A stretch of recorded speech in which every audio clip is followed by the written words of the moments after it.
স্থানীয় বাসিন্দাদের সার্টিফিকেটের মাধ্যমে নিজেকে হিমাচলবাসী প্রমাণ করতে চেয়েছিলেন অভিনেতা রাহুল বোস, আর এতেই ঘটে বিপত্তি।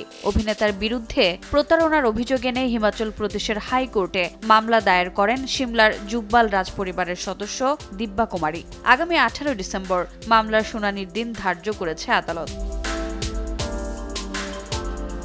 ঘটনার সূত্রপাত 2023 সালে। রাজপরিবারের সদস্য, স্থানীয় ক্রীড়াপ্রেমী সবাই মিলে গড়ে তুলেছিলেন কয়েকশো সদস্যের একটি সমিতি। সেই রাগবি ফেডারেশন অব ইন্ডিয়ার সভাপতি নির্বাচিত হন রাহুল। সে সময় রাজপরিবারকে রাহুল আশ্বস্ত করেছিলেন রাগবি অ্যাসোসিয়েশনকে সরকারি স্বীকৃতি দিতে কাজ করবেন তিনি, যদিও কোনো প্রতিশ্রুতি পূরণ করতে পারেননি অভিনেতা।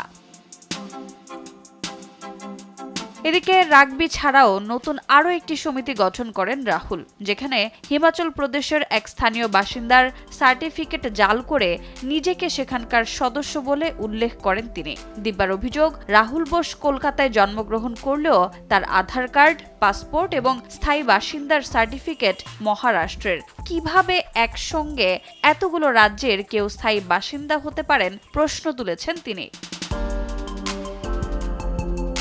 হিমাচল প্রদেশ হাইকোর্টে মামলা পৌঁছালেও বিষয়টি নিয়ে এখনও নীরব রাহুল। আপাতত আদালতের রায়ের অপেক্ষায় আছেন রাগবি সদস্যরা। রোজা চৌধুরী, সময় সংবাদ।